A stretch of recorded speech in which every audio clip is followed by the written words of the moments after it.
thinking about how we've been having this conversation about the unity of Nigeria. And I reflect back at some of the prominent statements made by some of our founding leaders. And I feel that probably this will help us to have a conversation on the Nigerian unity. I just brought four, not to bore you. First, and I quote, not my statement, Nigeria is not a nation. It's a mere geographical expression. There are no Nigerians in the same sense as there are English, Welsh, or French. The word Nigerian is merely a distinctive appellation to distinguish those who live within the boundaries of Nigeria from those who do not. This is accredited to Chief Obafemi Awolowo, the former Prime Minister of the Western region. The second one, and I quote, it is true that we politicians always delight in talking loosely about the unity of Nigeria. 60 years ago, there was no country called Nigeria. What is now Nigeria consisted of several large and small communities, all of which were different in their outlooks and beliefs. The advent of the British and that of Western education has not materially altered the situation, and the many and varied communities have not knit themselves into a composite unit. This is accredited to Sir Ahmadu Bello, former Premier of Northern Region. They thought, and I quote, since 1914, the British government has been trying to make Nigeria into one country. But the Nigerian people themselves are historically different in their backgrounds, in their religious beliefs and customs, and do not show themselves any sign of willingness to unite. The Nigerian unity is only a British intention for the country. This is...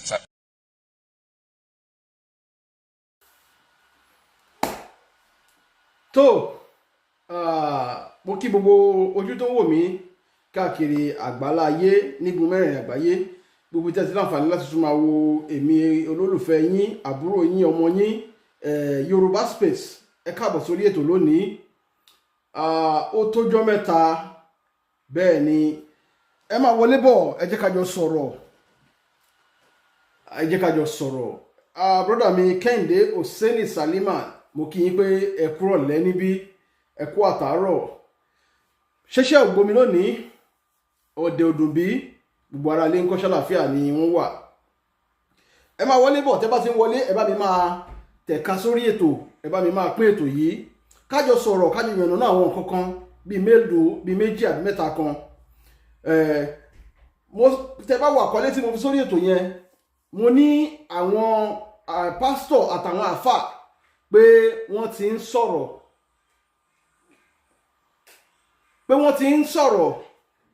Hello, kò possible báyìí because mo ń lo kíní lọ́wọ́.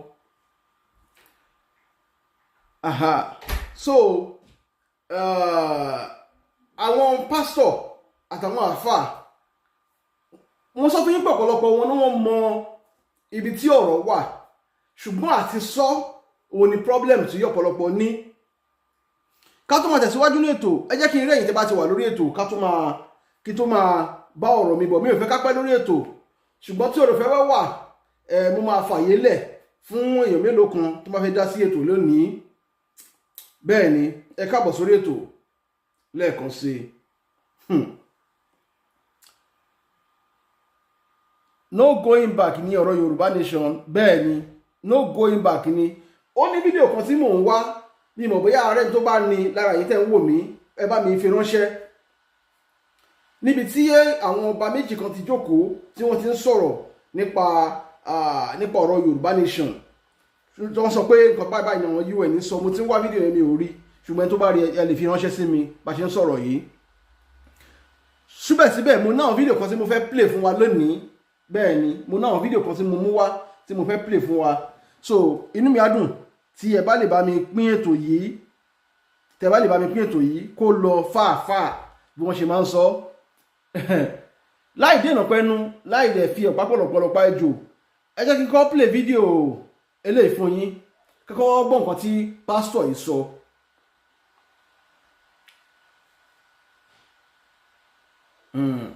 Ó ṣeéṣe káwọn kan náà ti rí fídíò tẹ́lẹ̀ ṣùgbọ́n àìsíbẹ̀ ni àìbá wọn dá sí ẹ má bínú.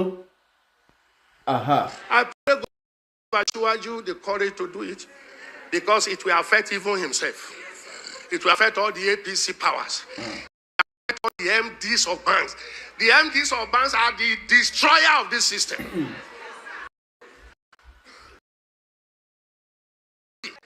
He is stepping on. I pray God give him the grace to do it. The next thing he should do, tell him if you know him, is to restructure this country. Bam. Nigeria is a fraud. Ibi tí pásítọ̀ sọ̀rọ̀ nìyẹn ẹ jẹ́ kí n dá dúró ń bẹ̀. Ẹ̀yin tá bá ti wà ń bẹ̀ ẹ jẹ́ kí n máa rí àkọjíṣẹ́ yẹn, ẹ jẹ́ kí n rí kọ́mẹ̀ntì yín. Pásítọ̀ Fẹ́mi Emmanuel lẹ́ ń gbọ́ ọ̀rọ̀ lẹ́nu wọn nínú fídíò yìí. Wọ́n ní fídíò yìí ó dàbí pé kò ṣe tán ṣẹ̀ṣẹ̀ ní kíákíá báyìí, ó ti ọjọ́ mélòó kan. Ṣùgbọ́n ọ̀rọ̀ tí wọ́n sọ fún President Tinubu ńgbà tí bí yàtọ̀ tán tó dórí oyè ni wípé President Tinubu tó bá di president àbí ńgbà tó wà ní president yìí wọn ò lè tún Nàìjíríà ṣe because gbogbo nǹkan tó fi make up Nàìjíríà it's all a scam tó dẹ̀ wọ́n sí ọ̀pọ̀lọpọ̀ wa náà kódà ọ̀pọ̀lọpọ̀ àwọn tó jẹ́ olórí àwọn tó jẹ́ politician pàápàá fúnra wọn ó hàn sí wọn pé Nigeria is a total scam. Gbogbo setting, system, constitution, everything make Nigeria a scam. Ṣùgbọ́n torí pé nígbà míì torí ìmọ̀tara ẹni nìkan àbí torí ìwà ìbìkítà tàbí torí ìwà ìnáání ìwà pé ẹni àmọ́rí ìbá kú ta máa ń wù àbí tọ́pọ̀lọpọ̀ olóṣèlú Nàìjíríà máa ń wù kò jẹ́ kí wọ́n sọ òótọ́ ọ̀rọ̀ kò jẹ́ kí wọ́n lè ṣe ohun tó yẹ kán ṣe. Ẹ jẹ́ àgbọ̀n wọn síwájú. Pressing the whole of us. Did you hear what central bank governor wants to do? Just a department.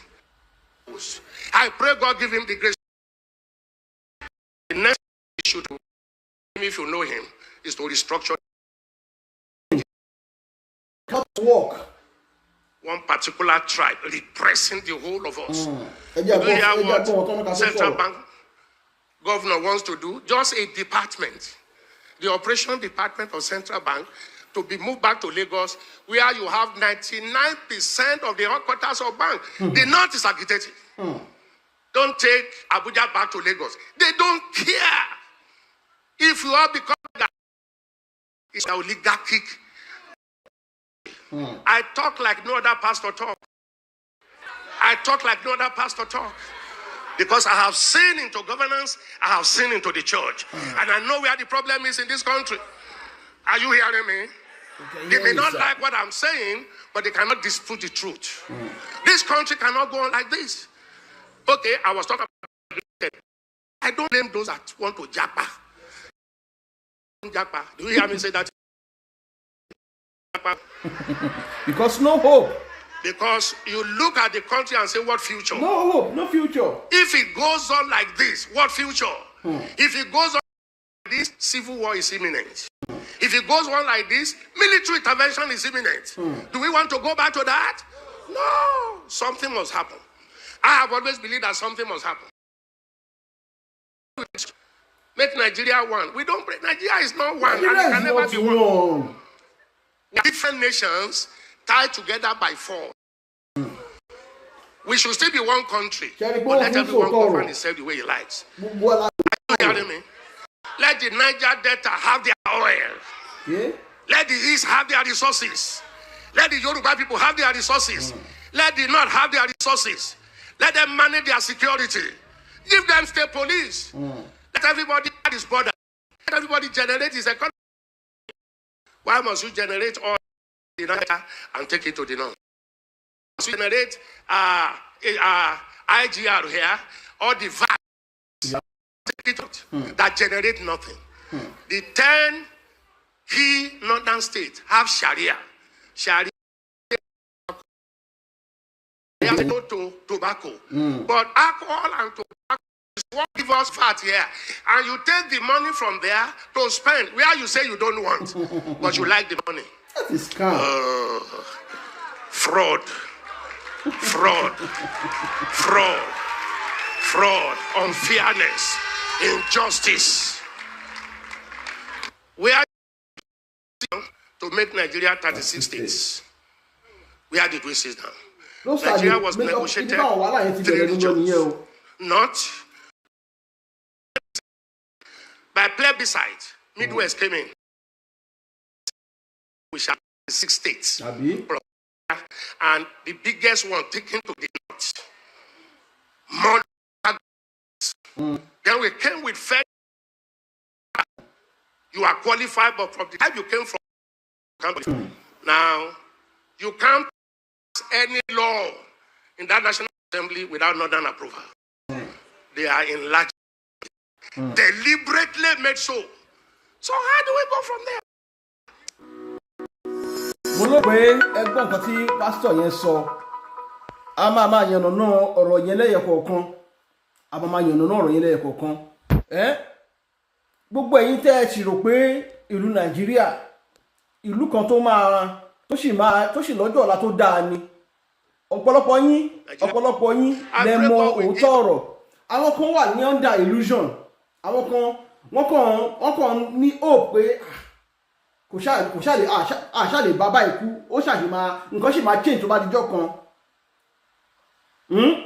but nǹkan tó mo fẹ́ kó yé yín ni pé tí Nàìjíríà ò bá pín yálà ẹ fẹ́ ó tẹ́yín lọ́rùn àbí kò tẹ́yín lọ́rùn tí Nàìjíríà ò bá pín tá a bá pín Nàìjíríà kí Yorùbá dá wà káwúsá dá wà kí Ìgbò dá wà káwọn other nationality tọ́wọ́n náà bá fẹ́ dá dúró kán dá dúró tá a bá ṣe bẹ́ẹ̀ bí gbàtà kan yín gbàdo sẹ́yìn ìgbà ni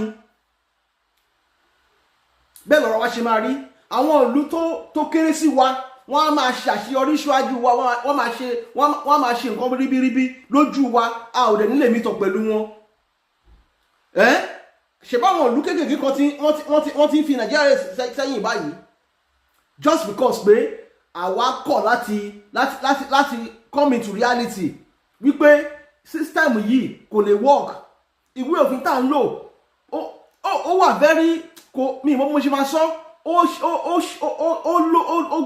lòdì létí èèyàn láti gbọ́ pé nínú democratic system à ń lo òfin táwọn ìjọba ológun tí wọ́n kọ pé òun là ń lò nínú democratic system òfin tí wọ́n ti abolish tipẹ́tipẹ́ ká ti gbájú sí dustbin ká mú nǹkan míì ṣe òfin yẹn là á ṣe ń lò and you want a progress you want a prosperity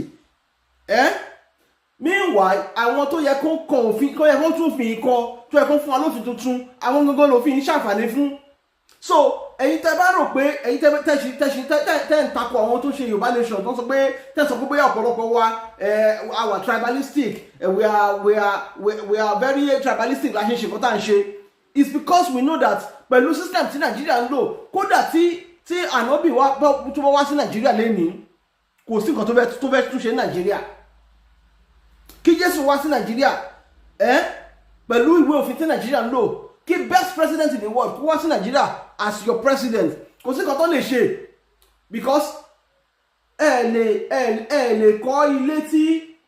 kọ́ ilé alárànbarà sórí ìpìlẹ̀ tí ò dáa kẹ́ wá ìfẹ́ kí ilé yẹn dúró kẹ́ ní good plan kẹ́ ní good mission pé ẹ fẹ́ build the most marvelous house on earth kẹ́ wá wò pé ẹ wá lé foundation yẹn wá dáa foundation gbogbo ìlú láyé yìí under ìwé òfin wọn ló wà ó ní Yorùbá ṣe máa sọ pé ìdálù níṣèlú bẹ́ẹ̀ bá ṣe kọ òfin ìlú ní ìlú yẹn ṣe máa rí tẹ́ ẹ̀ bá ti kọ òfin tó máa jẹ́ kí ìlú ní ìdàgbàsókè tẹ́ ẹ̀ bá ti kọ òfin tó máa jẹ́ kí ìlú ní ìlọsíwájú ẹ kàn ń tọ́ra yín lásán ni náà pásítọ̀ yẹn wọ́n sọ pé president Tinubu kó gbìyànjú láti restructure Nigeria Nigeria cannot be restructured because Nigeria ò tiẹ̀ ní structure in the first place. The only thing tó máa help wa tá a bá sọ pé kí àwọn oníkálukú ló máa manage resources tó ní, let's manage it as a country, let's manage it as a nation, not as kọ́ṣe máa nǹkan tó dẹ̀ ṣọ̀pọ̀lọpọ̀ yín mo mọ̀ àwọn tó jẹ́ olórí Nàìjíríà nǹkan tó ṣọ̀pọ̀lọpọ̀ wọn mo mọ̀ kò ju pé ẹlòmíín ṣàfẹ́ kí because of that name Nigeria tó yẹ pé ọ̀pọ̀lọpọ̀ ti mọ̀ and because pé ẹ mọ̀ pé tí a bá ní ká pín Nàìjíríà that population that figure pé Nigeria is the most populous black nation on earth, that name will no longer be there. But what is the advantage? Kí ni àǹfààní pé a kàn gbórúkọ lórí a pọ̀ níye iye táwa pọ̀ yẹn kò ní wúlò fún wa, kò ní àǹfààní nínú láìpẹ́ nìkankan wa. Kí ni àǹfààní ẹ̀? Kí ni àǹfààní pé Nigeria pọ̀ we are the most black populous nation bá ṣe máa ń sọ on earth. Bẹ́ẹ̀ kẹ̀rẹ́ ìṣẹ́ àti ìyà ó ń bá wa múlẹ̀ bí ẹ̀gbẹ́ ṣe lójoojúmọ́. Kí ni àǹfààní ẹ̀? Tó jẹ́ pé àwọn ìlú tó jẹ́ pé wọ́n tó wa gan ọrọ̀ ajé wọn ń dájú tí wa lọ. Ara àwọn ìlú mi tó jẹ́ pé they are just 20 million, they are 10 million, they are 50 million, but ohun tó ń gbé ṣe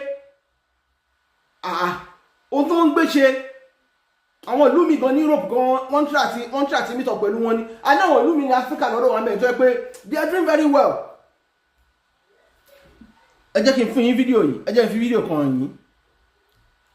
kan yìí, a bá padà sórí fídíò yìí, ẹ jẹ́ kí n sáré fi fídíò kan wọ̀nyí. Ó ń bọ̀. Nǹkan tó jẹ́ pé àti tún ìlú ṣe àti ṣe ìlúkìlú dáa kò ń ṣe nǹkan tí ò ṣeé ṣe, kò ń ṣe nǹkan tó difficult gan náà. Ṣùgbọ́n torí tí yóò bá ti ní ayọ̀ ọkàn, tí yóò bá ti nífẹ̀ẹ́ ìlú ẹ̀, àwọn nǹkan tó dáa á dàbẹ̀ pé àwọn nǹkan yẹn nira láti ṣe ni. Bẹ́ẹ̀ kẹ̀rẹ́ they are not rocket science. Àwọn ìlú tó ń ṣe àwọn nǹkan tá à ń sọ yìí, they are not doing it. Wọ́n ò gbé wá látọ̀run náà. Àwọn náà bá láyé wọ́n ní mind àti ṣe ló fi ń ṣe fún wọn. Ẹ jẹ́ kí n gbé sókè díẹ̀. Sorry, tọ̀dọ̀ mi ló ń tóbi, mo fẹ́ kó tóbi díẹ̀ ni. Ok, ẹ jẹ́ àṣẹ báyìí. Ẹ máa wò yẹn. Ladies and gentlemen, this is Intervlog. I say this is Intervlog, and today we are in Burkina Faso.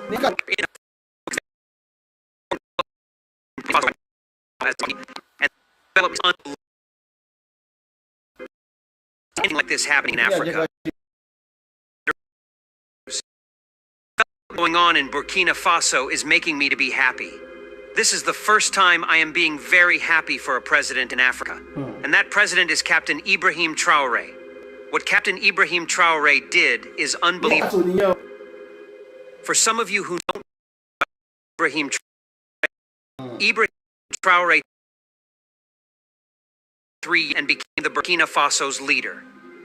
Since then,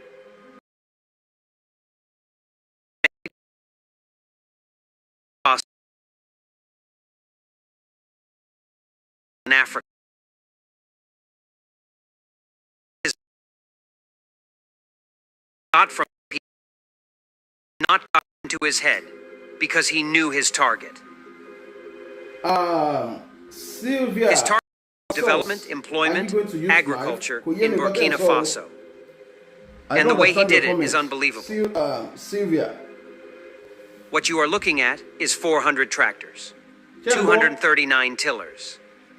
The tiller, some of you who do not know what it is a tractor that you can ride manually, like a wheelbarrow. And also motor pump, which is water pump.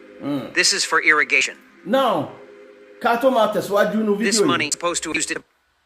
ṣé ti rí nǹkan tí president kan ló ń dára yẹn nílùú Burkina Faso. He is a military ruler. Kẹ́ni mọ̀ pé àti ṣe ìlú is not a rocket science. Kì í ṣe pé àwọn olórí Nàìjíríà ò lè tún Nàìjíríà ṣe. Kò ṣe pé wọ́n lè tún ṣe. Ṣùgbọ́n torí pé gbogbo ìwà burúkú tó wà lọ́wọ́ wọn kò sẹ́ni tó ń bẹ̀ wọ́n lọ́wọ́ wò, kò sẹ́ni tó ń bi wọ́n pé báwo lẹ ṣe náwó yìí.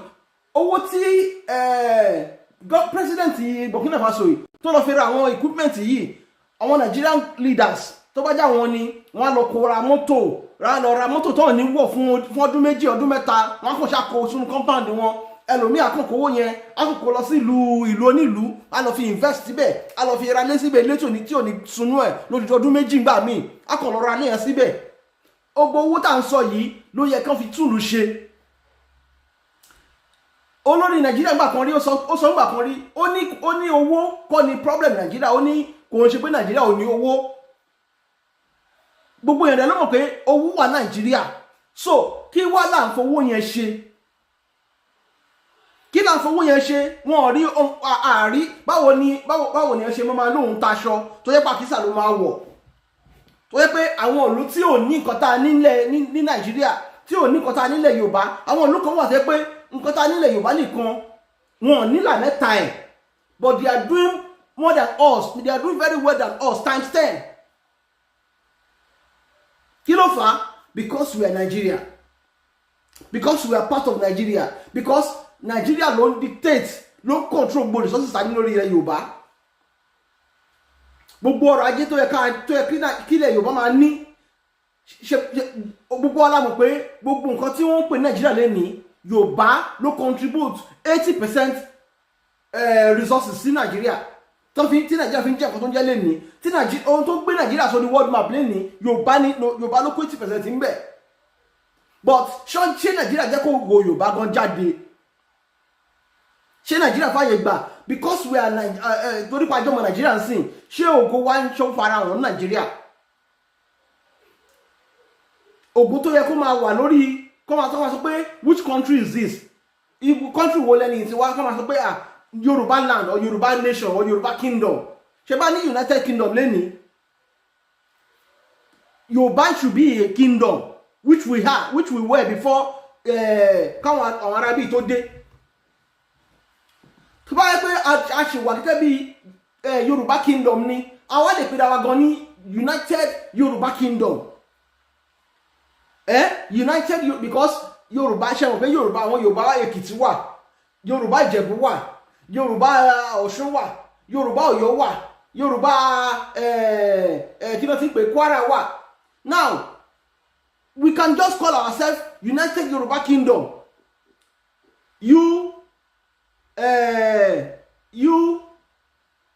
UYK is a good name. Tó bá jẹ́ pé à ń jẹ́ orúkọ yẹn ni, ṣé rò pé bí ta wà lẹ́ni ìlà máa wà nílẹ̀ Yorùbá ni? Tó bá jẹ́ pé àdá wà gẹ́gẹ́ bí orílẹ̀-èdè láti bí some 20-30 years ago, ṣé rò pé bí ta wà lẹ́ni ìlà máa wà lẹ́ni ni? Ṣé rò pé bí ta wà lẹ́ni ìlà máa wà ní? Moses Adétọ̀nù wọ́n ní nothing like one Nigeria since British government did this because of their selfish interest in Nigeria. Bó ṣe rí nìyẹn because of the resources ta ní. Olóòfin jẹ́ pé ńgbà míì àwọn kan fi máa ń bìlì pé bí yẹn bá ṣe ní ògo sí ló ṣe máa ń ní ogun tó. Yes, bí yẹn bá ṣe lógo tó bẹ́ẹ̀ ló ṣe máa ní ogun, because ká ní Nigeria ò ní resources kankan ni ó dá mi lójú pé àwọn Arábí ò ní wá sílẹ̀ wá rárá in the first place.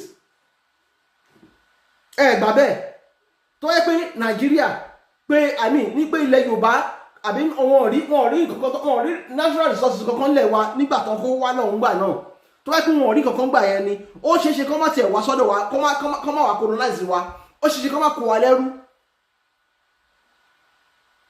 Now gbogbo èèyàn ló mọ̀ pé bó ṣe kó Nàìjíríà papọ̀ lénìí bí Nàìjíríà ṣe wà lénìí torí pé wọ́n rí nǹkan kan lára wa tó dẹ̀ fẹ́ máa jẹ àǹfààní ẹ̀, wọ́n dẹ̀ mọ̀ pé the only way láti máa jẹ àǹfààní yẹn láìsí ìdíwọ́ àbí ìdènà ni pé káwọn kó wa papọ̀,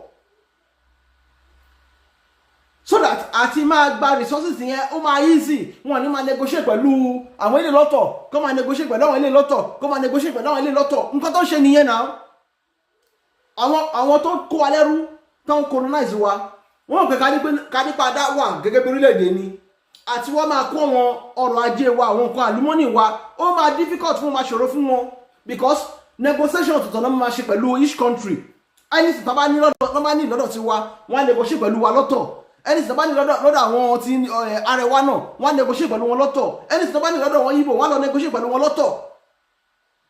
Now, àwọn kan yẹn kẹ̀rẹ́, they will not get it very easily. Gbogbo ilé náà wọ́n mọ̀. Wọ́n dẹ̀ mọ̀ pé tó bá tásìkò àwọn àsìkò kó sì máa wà bí irú àsìkò tá a wà yìí. Tó jẹ́ pé ojú máa túbọ̀ là ẹ̀ mọ̀. Òyìnbó àwọn òfin ṣìṣeré. Wọ́n mọ̀ bí ilé ayé wọ́n mọ̀ bó ṣe rí 500 years ago. Wọ́n mọ̀ bí tí civilization mọ̀. Irú báwa náà ṣe wà ń sìn. Àwa náà a ti máa wò pé nígbà tá a bá lè máa enjoy technology to this level níbi tá a enjoy délé ní ẹ má yẹ parọ́ fún yín bóyá in another 50 years communication tá à ń ṣe yìí ó máa tún ti wà advance ju báyẹn lọ. So àwọn fúnra wọn ti mọ̀ láti ìgbà yẹn pé tó bá fi máa di bí 100 years time irú nǹkan báyìí level báyìí ní ayé máa wà. So they always plan ahead of those things.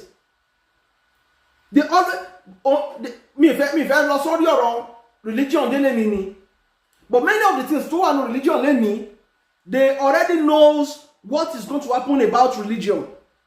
So want to put àwọn kankan in place. Ẹ jẹ́ ká mẹ́rin kúrò ńbẹ̀ yẹn. But the point is that tá a bá pín Nàìjíríà ẹ má jẹ́ ká tọ̀ra ká má parọ́ fúnra wa lọ́bẹ̀ kankan Nàìjíríà yẹn o. 4 years ago nígbà tí Buhari wà ń bẹ̀ àwọn èèyàn ń pariwo wọ́n pariwo wọ́n ké pé láti ìjọ́ tí wọ́n ti dáyé àwọn ẹlòmíì sọ pé wọ́n ti rí ìjọba tó dàbí ìjọba Buhari rí. Àbárò táwọn èèyàn pàǹgbà ẹ̀kọ́ nìyẹn.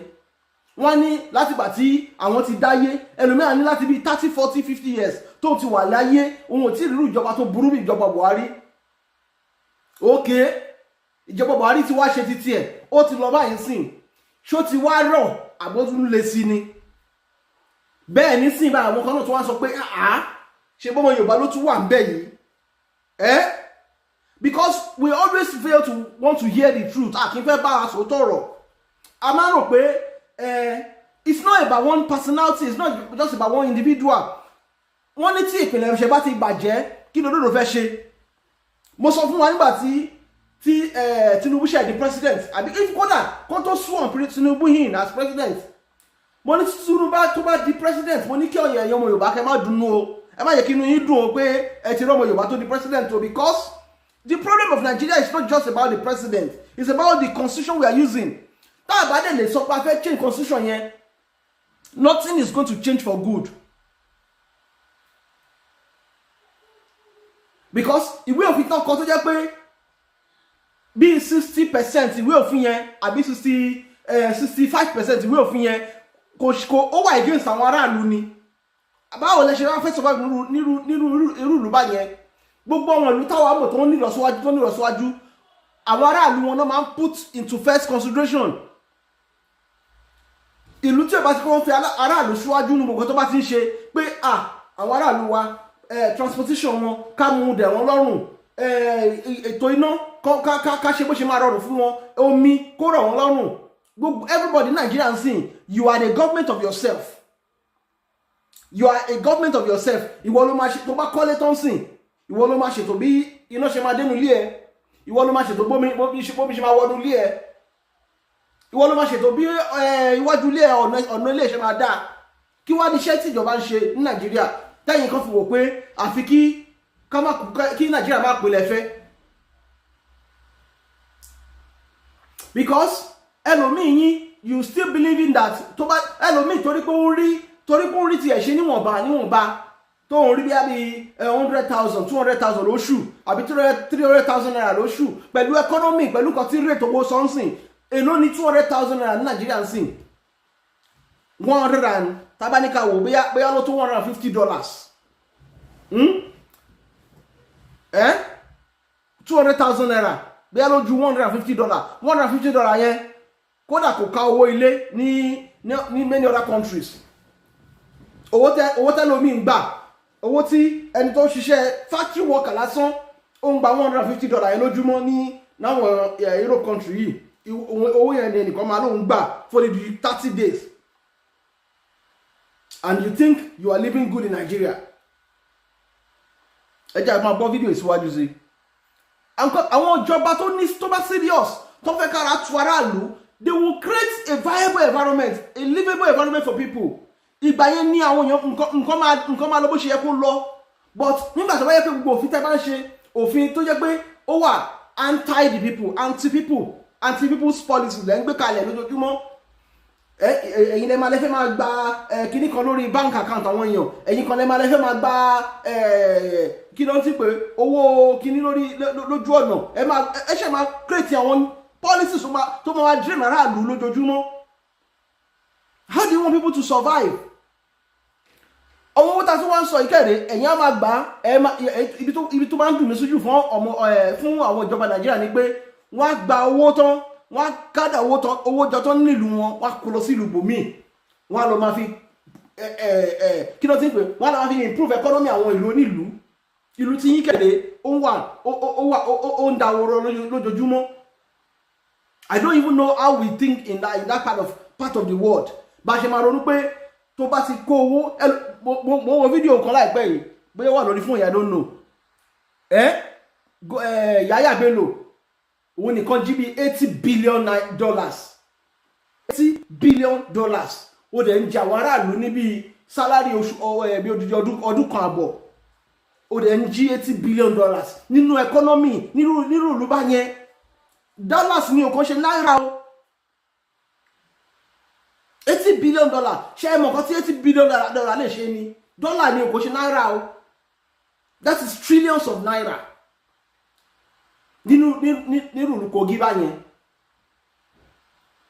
owó tó yẹ pé tó bá yí invest sí company more than 20,000 people wọ́n lè bẹ̀ sí ní ṣiṣẹ́ látara ẹ̀ wáyé táwọn tapè nílẹ̀ wá ṣe burúkú báyìí náà tá nífẹ̀ẹ́ ara wa ọ̀pọ̀lọpọ̀ yìí kan sọ pé ẹ̀ ń lọ sí church ẹ̀ ń lọ mosque ẹ̀ ń gbàdúrà tó bá dijọ́ Friday ní ẹlòmíà máa ṣe bí olí á lòun lọ sí mosque á lọ pray nínú yín bẹ́ẹ̀ kẹ̀rẹ́ ìwà ṣètánì gangan ló wà ní ọkàn yín because ẹni tí ó bá ti nífẹ̀ẹ́ ọmọlàkejì ẹ̀